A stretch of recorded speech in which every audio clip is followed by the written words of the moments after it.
整体来说呢，我觉得大家可能更关注的是一个社会这个世界怎么来看你，而对于创作者来说，我觉得我自己是我怎么去看这个世界，我怎么去表达我对这个世界的认识，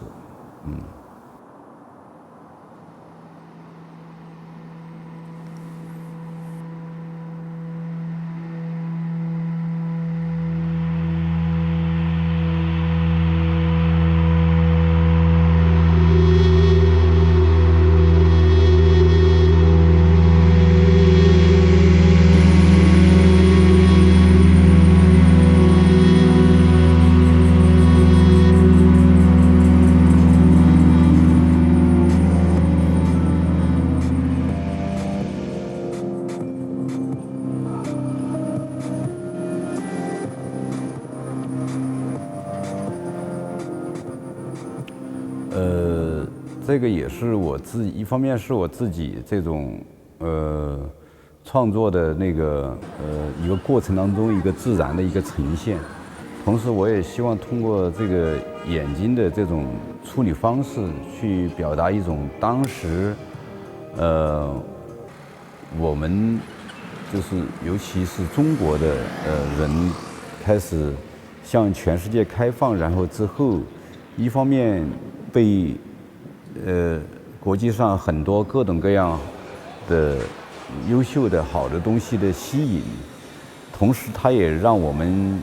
从过去一个简单的生活方式向一种更为丰富和复杂的生活方式转换的这个过程当中，我们有些时候也会犹豫不定，也会对一些东西产生一些疑惑，或者是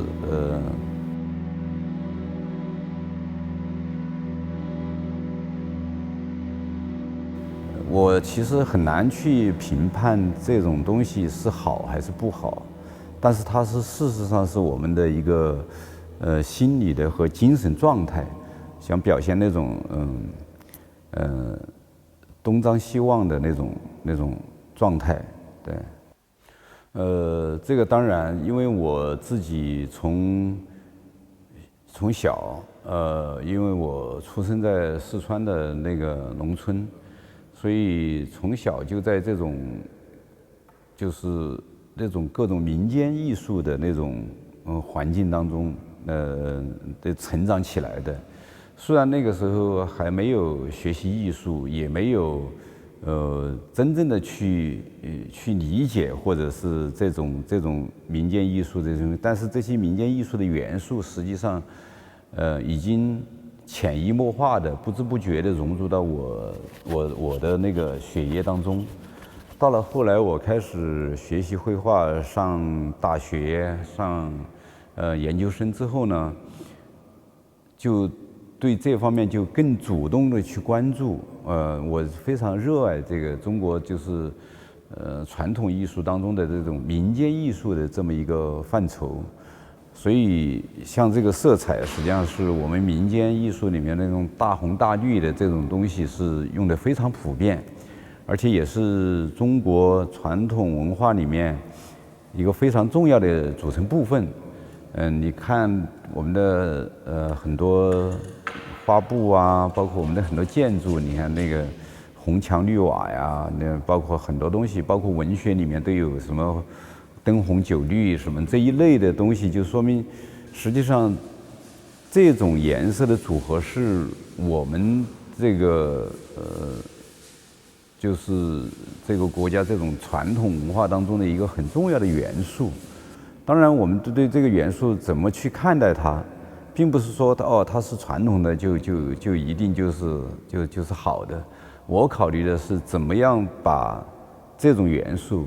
运用到我今天的生活当中，让它来能够作为一个可以表达我今天的感受的元素，我需要把它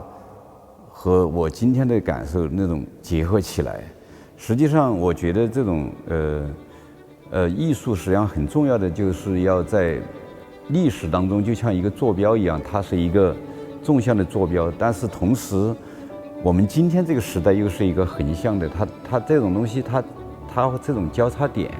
形成了一个就是我今天就要做这样的艺术的我的一个出发点。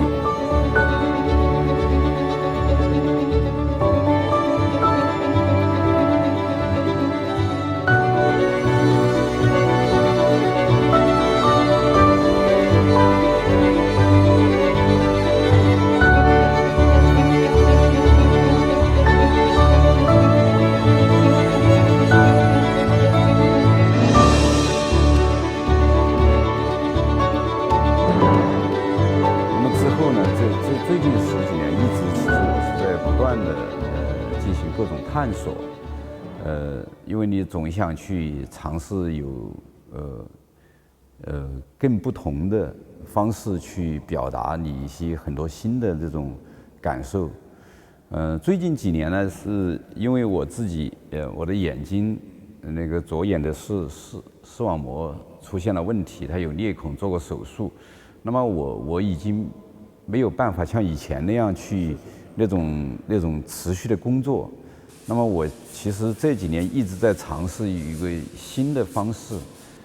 去找那种适合我现在的身体状态的方式，首先，然后再去找通过这种方式去表达我一些新的感受。所以实际上这种转变呢，有客观的原因，身体的原因，也有我自己一直也想不断的去改变，不断去探索，寻找这个，它这两者实际上是也是一种在今天这个时候的一个结合吧。我觉得我自己还在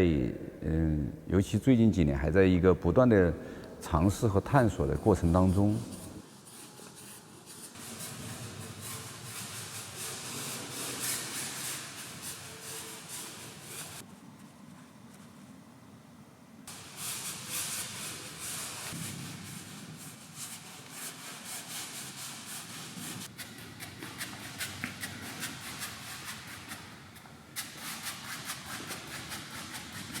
我自己关注的是，因为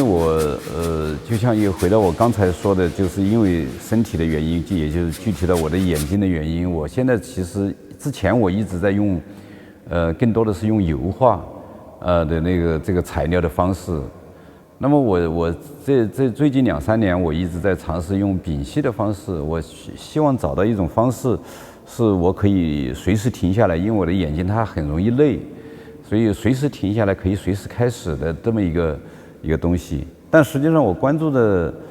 艺术方面的、视觉方面的这些东西呢，其实跟以前也差不多。因为我一直还是喜欢，从中国的传统民间艺术，一直到上世纪20、30年代上海的月份牌，然后再到今天的这些东西的这么一个过程，这个是我自己个人喜欢的这么一条线索。而今天我最重要对我来说，要去找到适合我今天的那种身体的一种方式，然后然后再去找到这种视觉语言的方式，把我这些感受去用一种我可能会找到的一种方式去把它表达出来。我觉得这个还在过程当中，我自己觉得。